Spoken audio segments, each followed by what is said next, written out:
I'd like to call the Livingston County Board meeting of Thursday, May 15th, to order at 6 p.m. We'll have the invocation by Pastor Ginger Harris, please.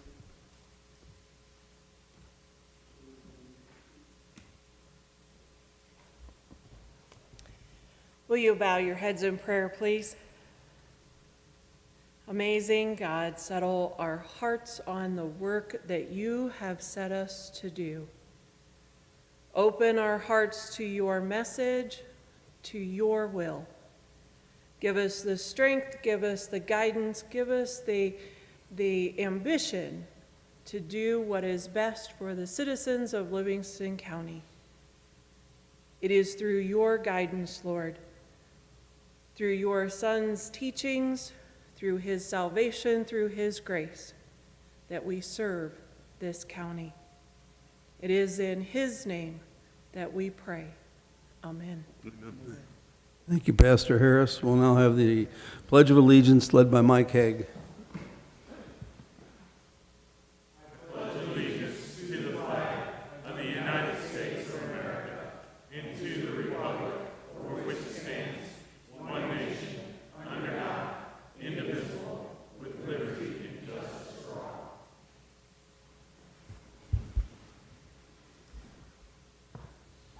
I will entertain a motion to approve the agenda that you have before you in a second.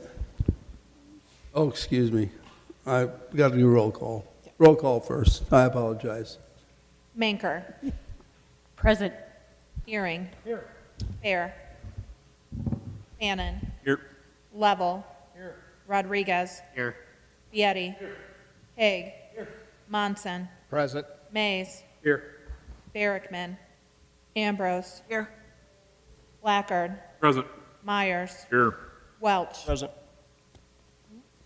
Carley. Present. Weller. Present. Ritter. Present.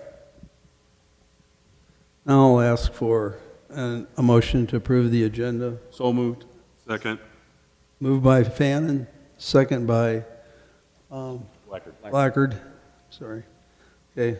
All in favor signify by saying aye. Aye. Opposed, same. I'll ask for a motion to approve the minutes in a second. So moved, Aaron. Motion by Ehring. Second. Second by Lovell. All in favor signify by saying aye. Aye. Opposed, same sign. Motion carries. We'll move to presentations. We have a couple presentations tonight here. So first of all, Mr. Ritter, you're up for presentations. If you take over, sir.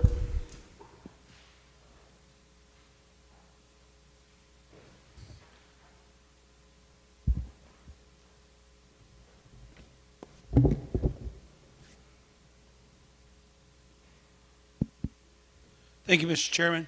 It gives me, it's truly a great privilege to be able to do what I'm about to do. A couple weeks back, we had an awesome opportunity to take part in our P2D2 drug take-back program for Livingston County. And so I'm going to call the following people up here, if you don't mind. From Heartland Community College, Pontiac Township High School, dual credit Tristan Bednar, Maddie Gramp, and Megan Weekend. And then from Heartland Community College, Mandy Bennett. Those who couldn't be with us today, Elijah Harkey from Pontiac Township High School, Heartland Community College, and as well as Deputy Sam Asef and Hillary Baumann from Livingston County Health Department. These people took time on their Saturday, which was an amazing day because we were able to bring back close to 25 pounds of unused or unwanted medication that was sitting in cabinets. And if we look at what one pill is capable of doing, whether it's for the harm of people that it was not intended for or in our environment and our natural resources, these guys, if you think about what 20 pounds in pills is like, these guys have made an amazing thing happen within our community, and thanks to Livingston County Sheriff's Department and all the other departments involved. So this is a certificate of appreciation. This certificate is awarded to the following people: For the dual credit course, Tristan Bednar, Madeline Gramp, Elijah Hartkey, Megan Weekman, and for the Heartland Community College class, Mandy Bennett. This is to acknowledge that the voluntary community service that took place during the P2D2 day on April 26th of 2025 is certainly not only appreciated, but it's something that our community needs. And so if you wouldn't mind, please join me in a round of applause for these people.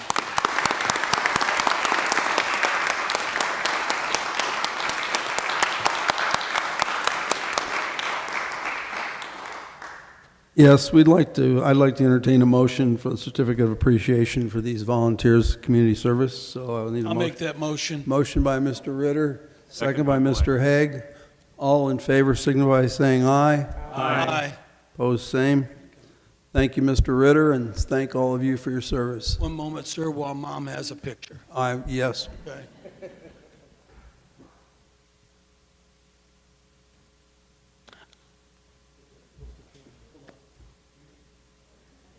Thank you. Thank you, Sheriff.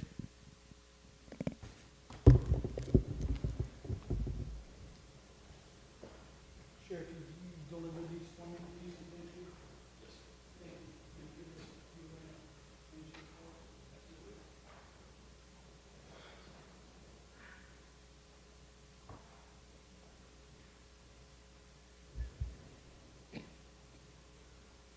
Next, under presentations, we're going to move to B here. Public Health Annual Report, Aaron Fogarty. If you please come forward, Aaron. Thank you.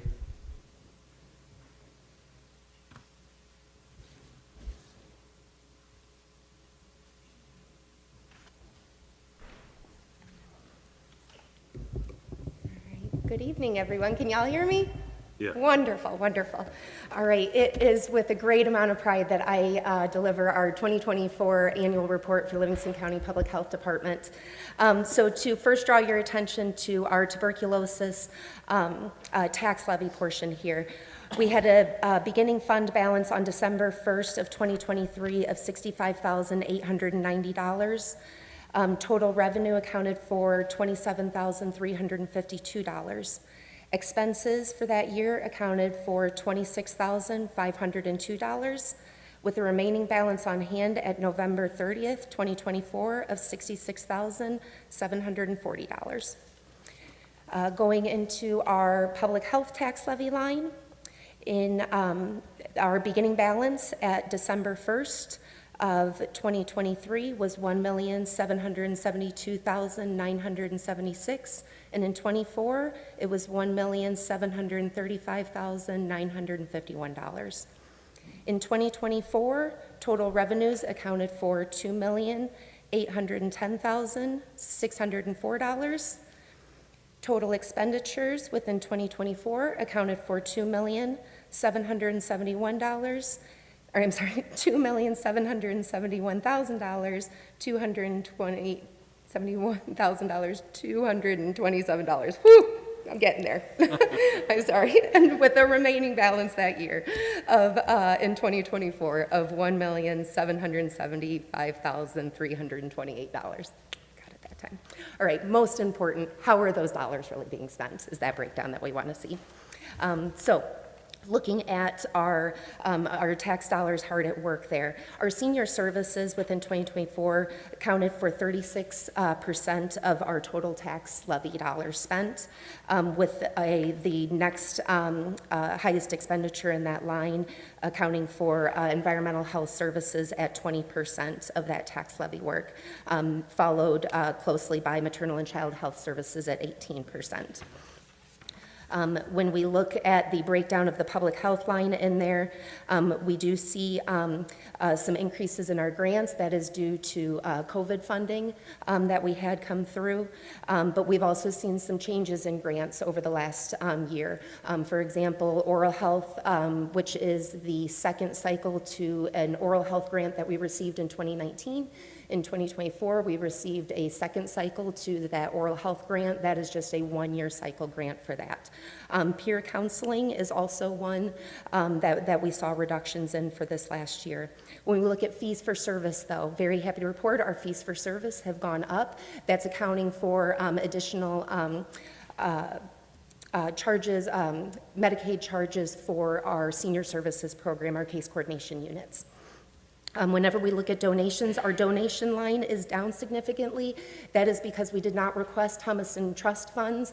Because we had additional COVID funds coming in, we want to make sure that we are not taking in more money than what we need in that. And so we had contacted Humiston at the time and said that this year we wouldn't need those funds because we were sufficiently supplied through other statewide funds there. Looking at our travel lines, we did see an increase, a significant increase in our travel, and that's because we have a lot of new staff coming in, and very grateful that the state of Illinois is providing new trainings because there is such high turnover across the state right now. So we have a lot more staff that are traveling to different trainings, trying to build that capacity for our staff for the programs that they implement. Health and life insurance, we also saw an increase. No surprise with the higher increase to our family contribution, but we are very happy to have that expenditure there because we know that it really does good service for our employees, and it's a very much needed expense there for us. And then as we go down into the 2024 revenue and expenditures, revenue accounted for, whenever you look at both fees and grants, it accounted for 81% of our revenue. We did see a small, from FY23, we were at, from tax levy line, we were at 19%, and in FY24, we were at 17%. So we did go down slightly in our tax expenditure line for tax levies, but again, with our grants going up, we want to make sure that we're safeguarding our tax levy line to the best of our abilities and bringing in those new grant dollars to offset that. Whenever you look over at our expenditures, obviously the vast majority of our expenditures are our personnel and our insurance line, which accounts for 77% of our total expenditures. I won't go in through all of the numbers on our back page here, but what I would like to make you all aware of, if you weren't already, the core of public health. I always kind of like to think of us as a three-legged stool. We have administration, which would be my component, which includes our I-Plan, which is our local health department certification. The I-Plan encompasses the community health needs assessment data that we presented at the strategic plan. We complete that every 5 years as part of that, and it's a core function to all public health departments.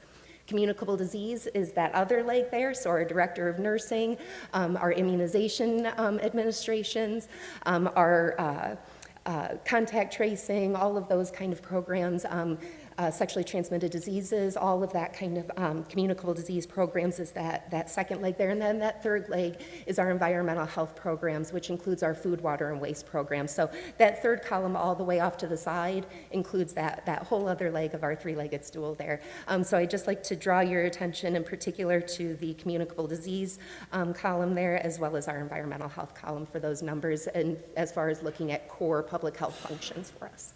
Above and beyond that, we are so fortunate here in Livingston County to have an incredible health department with a lot of services that go above and beyond what our core services are here. And so we continue to expand those services, explore new grant opportunities, and do our best to safeguard our tax levy line and make sure that it's being spent effectively and efficiently. So, any questions? Thank you. Do we have any questions for Aaron? Yes. Mr. Weller. Aaron, not that it's the most important thing that you deal with all year, nor is it the largest by far. Tobacco, complaints received. Yes. 9. What is a tobacco complaint? That's a very good question, Bob. Thank you for asking that. So part of our tobacco grant is the Smoke-Free Illinois Act enforcement. So we're the agents for that. We go out into local businesses. The intention behind that is really to help support smoke-free environments, particularly in our local businesses. So this was enacted back in 2008. And so what we do, we go in and we say, hey, do we have the signage up? Do we make sure that we've got the smoking containers 15 feet away from the door? Those types of inspections. So if we walk up and we go into a restaurant and we see that we have an employee that's maybe standing in the back food service area, That would be one where we would plug it in as a complaint in the record system in there. But it may be that we have a community member that says, for example, I had not too long ago, well, a couple years ago at least now, a grandmother that contacted me and said, hey, there's vaping going on over in this spot. Can you do something about it? Because it triggered an asthma attack for my grandchild whenever I was with him. That's one where we then go out to that business and we follow up on that complaint. We offer supportive resources initially, and then if they're in severe violation of the law, then we take further action from there as necessary. But we really, really try to avoid that. We're all about building up our businesses and making for safer, healthier environments for our businesses and their employees. Okay, so the complaint can come either from the public or from you guys doing your investigations. Correct. Doing your job. Yep. Thank you, I appreciate it. Yeah, absolutely. Thank you for the question. I appreciate it. Mr. Fannon's next, so he's got a question. Then you. International Travel Consult, what is that? Oh, that's a wonderful program that's really kind of unique to Livingston County Health Department. So that's for folks, say for example, we have a lot of folks in Livingston County that go on mission trips.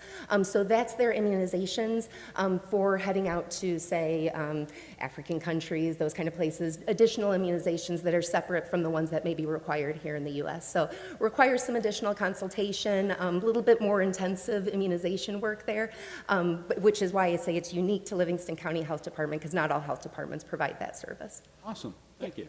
Thank you for your patience, Mr. Ritter. Thank you, Mr. Chairman. I appreciate you recognizing me. Aaron, is it my understanding that we're going to be seeing possibly a retirement in the near future at environmental health? Is that true? Yes, it is. Okay, Yes. so I didn't know if it was a secret or not, but he told me, so I didn't think it was too much of a secret if he's telling me. Right. If he told you. He told me. He didn't tell you. It's not a secret if he told you, Paul. Hey, he didn't tell you though, Mr. Fain, and I'm telling you. So, where are we at as far as looking at putting that out as far as entertaining submissions for people to fulfill that job? As we all know, Donnie Simmons has done really amazing work for our county. I've had the privilege of working alongside him with my students in many applications, whether it's tires or tick drags or whatever it is that we're looking at with water. And when does that process start, if it hasn't already started? And is it being fulfilled from within? What does it look like for us? Yeah. So I'm very excited to share this news. It comes with a heavy heart because, yes, Donnie is incredible. As a Livingston County resident myself, I am so forever and grateful and indebted to Donnie Simmons and his 36 years of service to our county, because he has really done incredible work in making sure our restaurants and water and all of that is safe. But we are also fortunate to have Amy Necklace, 32-year veteran of the health department, an environmental health sanitarian, who had applied for that position and has accepted that position. So Donnie's position will now be filled with Amy's role, and then within the department there, from our senior services program, Katie Hallmark will be our new sanitarian moving over. So this has all happened within, both of those jobs were posted per employment laws there, but we were fortunate to be able to hire within and know that we've got awesome talent that are being covered, that are covering those environmental health programs. Sure. So there's a lot of uncertainty right now with grants, with Medicaid. And so at this time, I am doing my best to tighten our belts and absorb where we can, knowing that we may see reductions in our revenue coming in from, say, fee-for-service for our senior service program if Medicaid sees changes to those functions there. So I'm working with our staff and staff leadership there to see where we can absorb some of that. The CCU team, that's our senior service team, felt that they could absorb that position and divvy it out amongst. Now we have brought in a professional support person who is already in-house, but just shifted some responsibility responsibilities around so that that senior service team had some part-time professional support to help offset that reduction in their full-time FTE staff member that moved over to environmental health. So we're just seeing some shifts right now and making sure that we're not overextending ourselves should we continue to see reductions in our grant funding, which we have already moving into FY26, some significant changes to our funding. Sounds like you're doing an awesome job.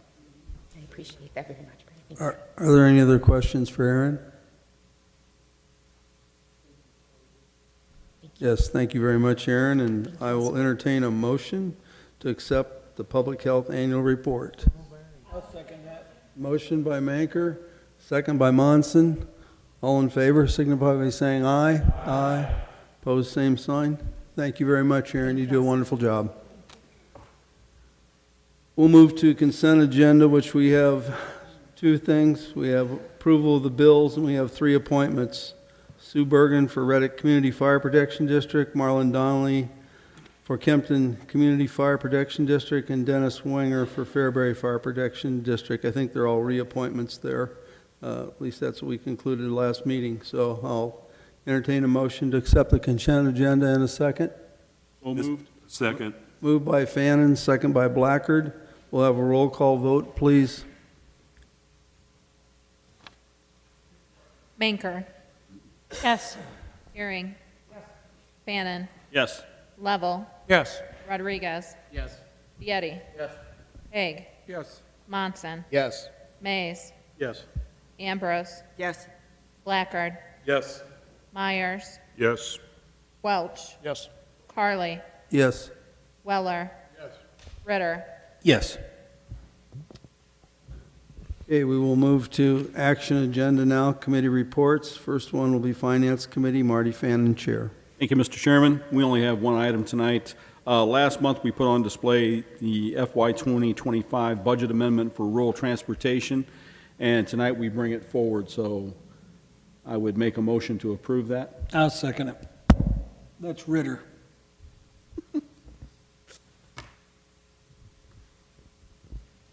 A motion by Fannin, second by Ritter. We'll have a roll call. Manker. Yes. Euring. Yes. Bannon. Yes. Level. Yes. Rodriguez. Yes. Vieti. Yes. Haig. Yes. Monson. Yes. Mays. Yes. Ambrose. Yes. Blackard. Yes. Myers. Yes. Welch. Yes. Carly. Yes. Weller. Ritter. Yes. That's all I have to report. Thank you, Chairman Fannin. We'll now move to Property Committee, Gerald Ehring, Chair. We've got one action item tonight. Back in the old H&E building down in the basement, there used to be a carpenter shop. When that building got tore down, all the saws and all the equipment came out of there and went to the highway garage to get stored. And it's actually excess property now, and there's bricks that came off of the new building that we're going to get rid of. There's no place to store them. So this will be coming up for auction, and I don't know if Elaine has picked a day yet or anything. No, I'm going to hold off because we have some That's right. excess vehicles that will come Yes. next month. Thank you, I'm sorry about that. Yes, we got No, some that's okay. excess cars coming in off the highway, or Sheriff's Department. So I need a motion to approve to get rid of this stuff for now. So moved by Ritter, Second. second by Marty. Any discussion?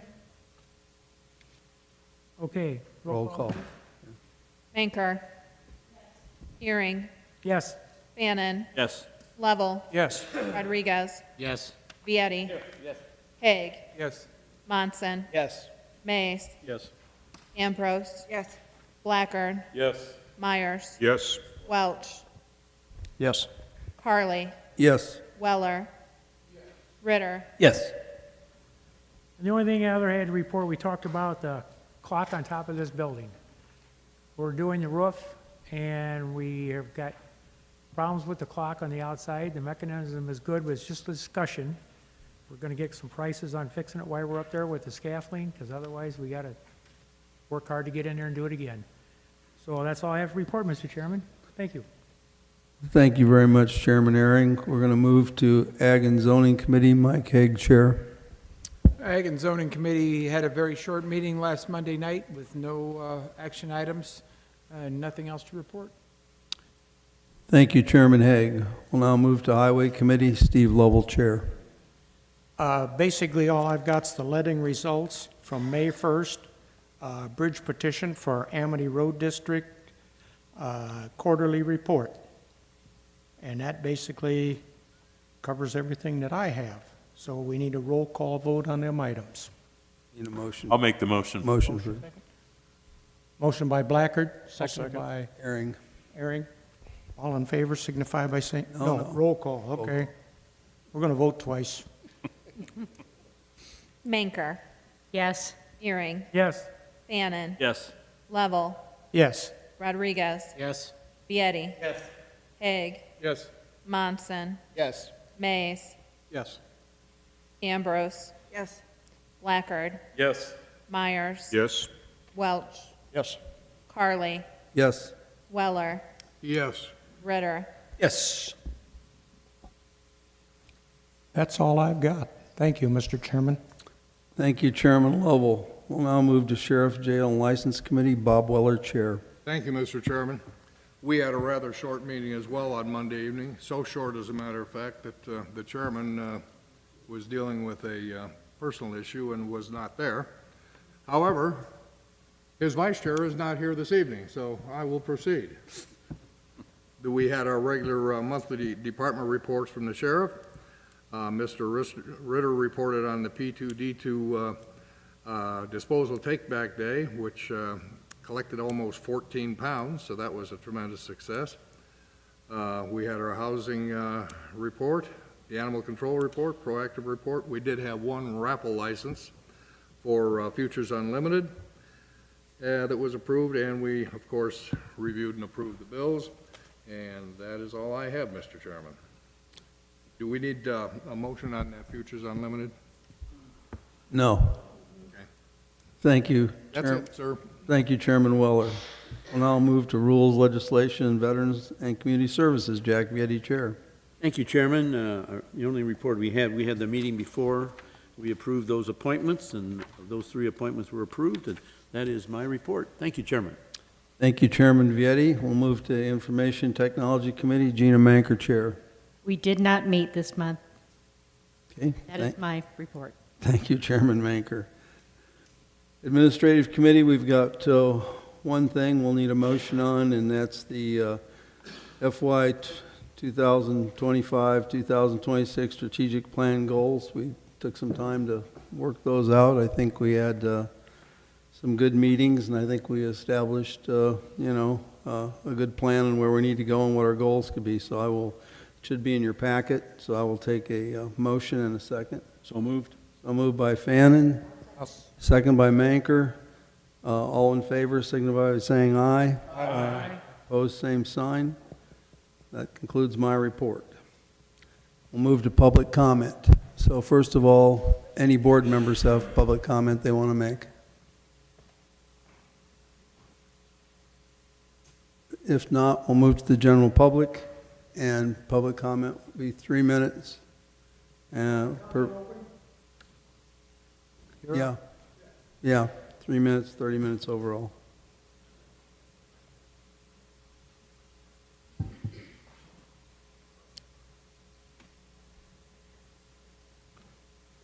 My name's Charles Hicks, Greenmont, Illinois, and I'm going to read you a little bit about what I hope is constructive information. Not knowing the people involved, the rules or regulations governing the replacement of board members, I am asking the county board to make a requirement that you cannot replace a board member during a hearing. The replacement of the zoning board president during the existing wind farm hearing led a lot of people to think the board was being manipulated by politics. I believe as a county we can do better than that. Thank you. Thank you. Anyone else, public comment?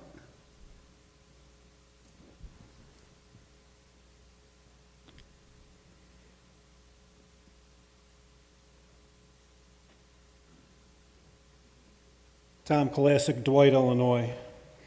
I'm here to discuss that on numerous occasions during the Panther Grove 2 Zoning Board of Appeals hearings, the petitioner, Panther Grove 2, has been granted special access to the county building, employees, equipment, and offices to store materials, make copies, use county zoning office to conduct business behind closed doors and after hours.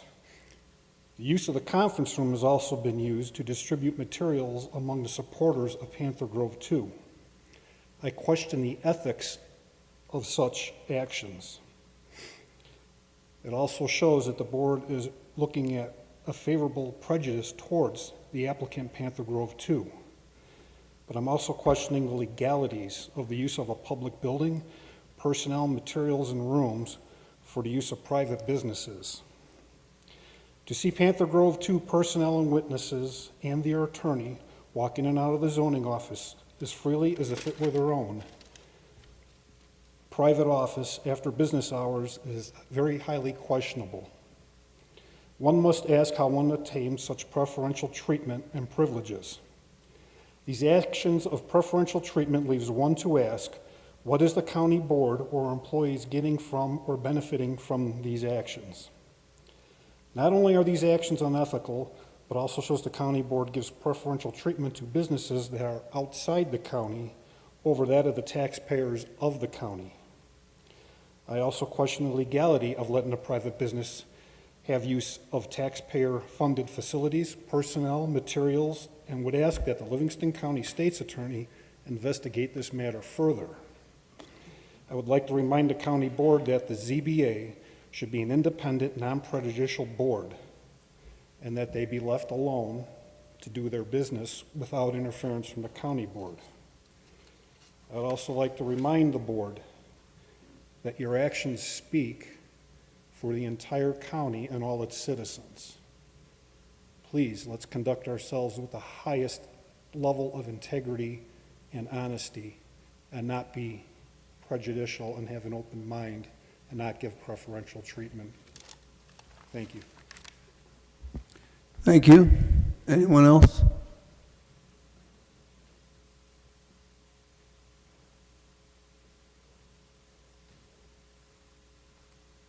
Mr. Chairman and the board, thank you for allowing me to speak. My name is Dwayne Otto, and tonight I would like to thank you for all the hard work you're doing regarding the Panther Grove 2 project.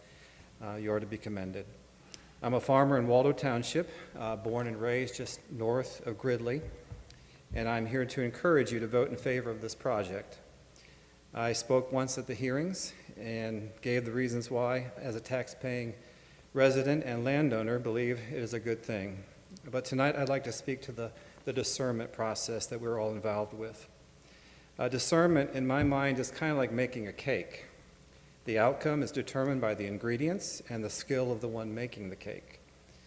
Now, there is no doubt that up to this point you have been hearing a lot of opinions from a select few on why this project is not a good idea. They have been faithful in registering their viewpoints and coming before you to make their case known.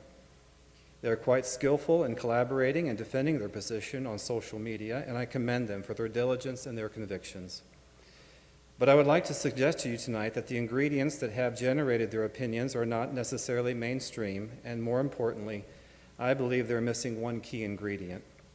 For example, what ingredient is the most important, would you say, if you're making a carrot cake, a lemon cake, or a chocolate cake? Well, obviously, the key ingredient is in the name. And that is the point that I'd like to make to you tonight. What is the key ingredient in the decision on whether to turn down or vote yes for this project? I would like to encourage and remind you that it is the convictions and it is the desires of the tax-paying people living within the project itself. It is the ones most impacted by it, not the opinions and desires of those outside of the project living in surrounding communities. And I would like to encourage you to keep that in mind. Because at the end of the day, when all the dust settles and all the expert witnesses leave town, you need to know that yes, there is no perfect decision, but what matters most is that you honor the convictions of the people most impacted by the project.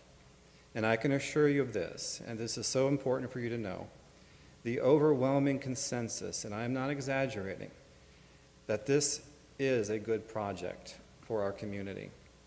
Now, I'm not here to list all the reasons why we believe it is good. There are many, and I'll leave that to others for the time being. but I am here to simply remind you of what's involved in the discernment process, and that the purpose of your vote at the end of the day is to listen and give more weight to the people living in Waldo and Pike and what they need and what they want. We are the key ingredients, and you need to know that we are overwhelmingly for the project. I hope that truth will weigh heavy on you in the weeks ahead as you vote, and may the Lord guide you and direct you in that process. Thank you for your time, and thank you for listening. Thank you. Anyone else?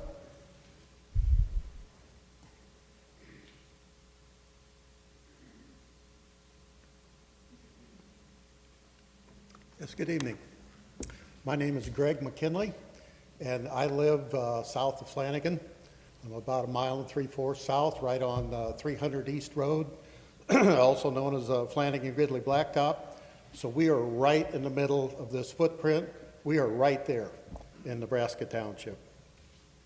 I have lived there. My parents have lived at this location and farming in Nebraska Township for 3 generations and for 4 generations in Waldo Township. Our roots run deep right there. We have been fortunate to have one farm with a wind tower that was part of the Minunk wind project that was west of Flanagan. So we have had experience with the wind tower projects in the past. That project has also served us well, as they have done what they say we do, paid on time, and I have every reason to believe that the Panther Grove project will be just as well, if not better, than what we've experienced in the past. I'd also like to say that any issues for tiling damage, debris removal, et cetera, were all addressed immediately and completely. I'm supportive of the Panther Grove project because it will have benefits to myself and our other family members, farmland owners, the tax benefits to our school and community. I'd also like to add that my personal interactions with the personnel of the Panther Grove project have been pleasant, positive, and professional. I have every reason to believe that this project can be completed in a timely and efficient manner and have a substantial positive impact on our tax base and communities. And this is our chance to participate in a renewable resource and clean energy generation. So in closing, I would encourage a yes vote to approve this project. Thank you very much. Thank you. Anyone else?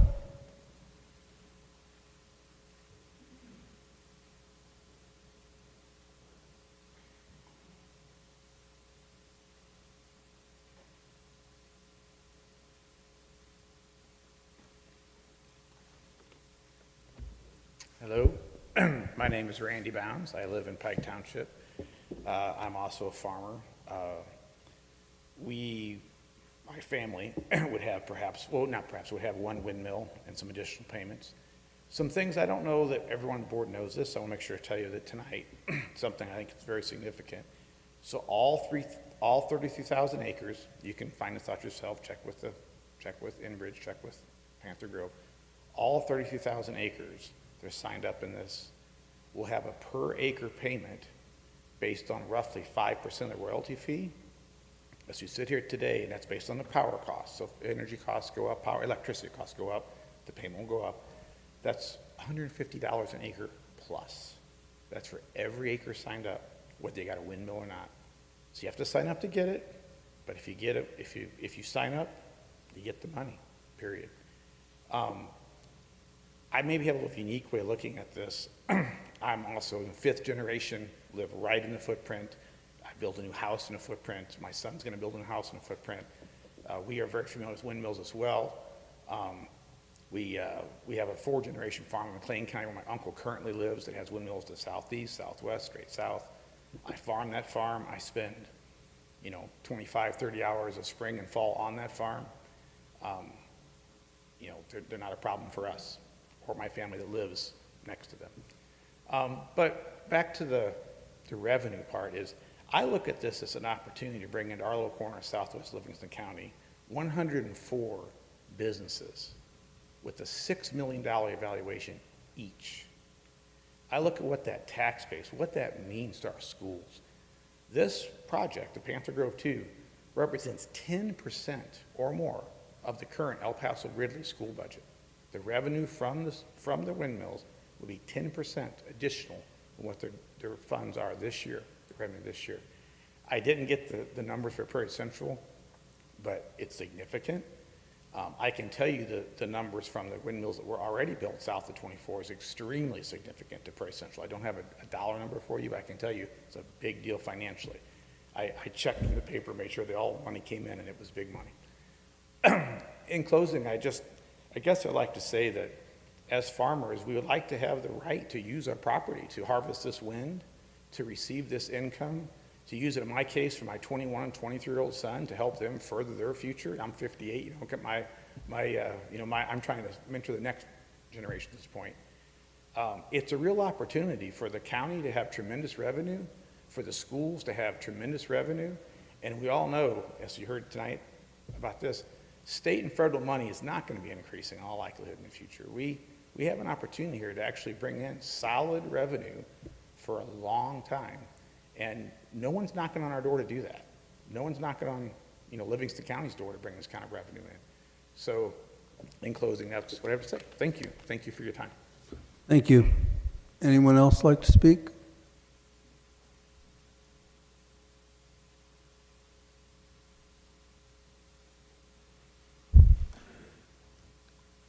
I'd personally like to thank everyone that spoke in public comment for keeping their comments within the 3-minute time limit approximately, so I appreciate that.